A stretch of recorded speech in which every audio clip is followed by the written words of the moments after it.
जरा एक पल के लिए अपनी आंखें बंद कीजिए और एक ऐसी दुनिया की कल्पना कीजिए जहां कोई देश, कोई बॉर्डर नहीं है। आज से करोड़ों साल पहले की हमारी धरती, तब इसका नक्शा ऐसा था जिसे आज हम और आप बिल्कुल पहचान ही नहीं सकते। न इंसान थे, न ये अलग अलग महाद्वीप, बस एक विशाल, बिना किसी सरहद वाला जमीन का एक बहुत बड़ा टुकड़ा था। कमाल है ना? आज के इस एक्सप्लेनर में हम धरती के इतिहास की सबसे एपिक कहानी के बारे में बात करने वाले हैं। हम जानेंगे कि कैसे हमारी आज के इस दुनिया का नक्शा असल में बना कैसे।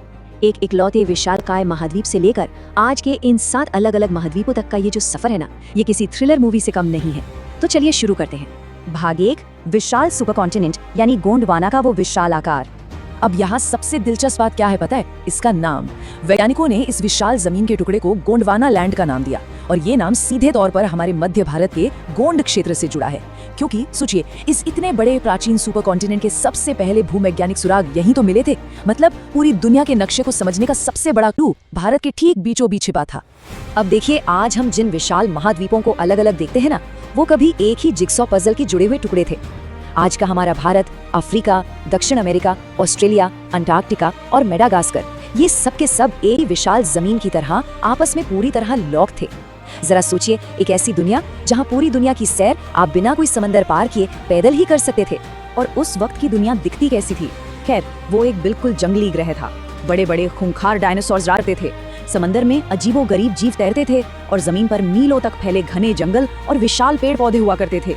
हम इंसानों का तो तब नामो निशान तक नहीं था। ये धरती के इवोल्यूशन का वो दौर था जहाँ प्रकृति पूरी तरह से आजाद, रहस्यमयी और अपने सबसे शक्तिशाली रूप में थी। तो आगे बढ़ते हैं भाग 2 की तरफ। टेक्टोनिक प्लेट्स का फ्रैक्चर होना और गोंडवाना का टूटना। एक बहुत पुरानी कहावत है, या यूं कहें कि एक साइंटिफिक फैक्ट है, धरती कभी स्थिर नहीं रहती। इसके अंदर विशाल टेक्टोनिक प्लेट्स लगातार खिसक रही हैं। आप इन्हें जमीन के नीचे काम करने वाला बदलाव का एक अदृश्य इंजन समझ सकते हैं। और ये इंजन इतना ताकतवर है कि ये करोड़ों किलोमीटर फैली ठोस जमीन को भी बीच से फाड़ सकता है। और फिर गोंडवाना के टूटने का वो सिलसिला शुरू हुआ। सबसे पहले अफ्रीका मुख्य जमीन से कटकर अलग हो गया। उसके बाद दक्षिण अमेरिका में दरार पड़ी और वो दूर खिसकने लगा। और फिर ऑस्ट्रेलिया और अंटार्कटिका भी बिल्कुल अलग अलग दिशाओं में बहने लगे। मतलब एक एक करके उस विशाल सुपर कॉन्टिनेंट के सारे टुकड़े ताश के पत्तों की तरह बिखरने लगे थे। अब आते हैं भाग 3 पर, भारत की वो एपिक समुद्री यात्रा। अब इस सब में कितना टाइम लगा, इसका आप बस अंदाजा लगाइए। हम यहाँ कुछ 100 या 1000 सालों की बात बिल्कुल नहीं कर रहे हैं। हम बात कर रहे हैं लाखों करोड़ों सालों की। एक पूरी की पूरी जमीन को एक महासागर पार करने में जो समय लगा, वो हमारे और आपके सोचने की क्षमता से भी कहीं ज्यादा है। हुआ यूं कि भारत का भूभाग गोंडवाना से टूट गया और एक विशाल तैरते हुए द्वीप यानी एक फ्लोटिंग आइलैंड की तरह महासागर के बीच से उत्तर दिशा की ओर बढ़ने लगा। सोचिए, ये सिर्फ जमीन का खिसकना नहीं था, ये एक पूरी की पूरी दुनिया का समंदर के रास्ते अपनी एक नई मंजिल।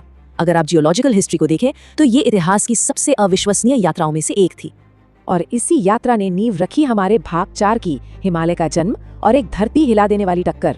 यहाँ समझने वाली सबसे अहम बात यह है कि दुनिया की जो सबसे ऊंची पर्वत श्रृंखला है ना, वो बस ऐसी रातों रात नहीं बन गई थी, बल्कि इसका जन्म 2 विशालकाय जमीन के टुकड़ों के बीच हुई एक बेहद हिंसक और भयानक टक्कर से हुआ था। जब भारत ने अपनी करोड़ों साल की समुद्री यात्रा पूरी की तो वो एक जोरदार झटके के साथ एशिया से जा टकराया। ये क्रैश इतना जबरदस्त था कि जमीन को ऊपर की ओर उठने के लिए मजबूर होना पड़ा और वहीं से जन्म हुआ हमारे विशालकाय हिमालय का। करोड़ों साल पहले हुई उस टक्कर ने तो पहाड़ों को आसमान की तरफ धकेल दिया, लेकिन असली मैजिक या कहें आज की सच्चाई तो और भी ज्यादा हैरान करने वाली है। क्या आप जानते हैं कि हिमालय आज भी धीरे धीरे ऊपर उठ रहा है? जी हाँ, बिल्कुल, क्योंकि जमीन के नीचे की वो टेक्टोनिक प्लेट्स आज भी एक्टिव हैं और लगातार एक दूसरे पर दबाव बना रही हैं। मतलब इतिहास की वो घटना आज भी हमारे सामने लाइव चल रही है। तो अब आते हैं भाग 5 पर, एक हमेशा बदलती हुई धरती। इस पूरे ड्रामे के बाद ये सारे बड़े खिलाड़ी आखिरकार कहाँ जाकर सेटल हुए? देखिए, अफ्रीका अपनी आज की जगह पर जाकर स्थिर हो गया, ऑस्ट्रेलिया समंदर पार करके काफी दूर निकल गया, अंटार्कटिका एक पूरी तरह से जमी हुई बर्फ की दुनिया में बदल गया और दक्षिण अमेरिका ने अपनी एक बिल्कुल अलग पहचान बना ली। इन्हीं टुकड़ों के अपनी अपनी जगह सेटल होने के बाद वो नक्शा तैयार हुआ जिसे आज हम सब ग्लोब पर देखते हैं।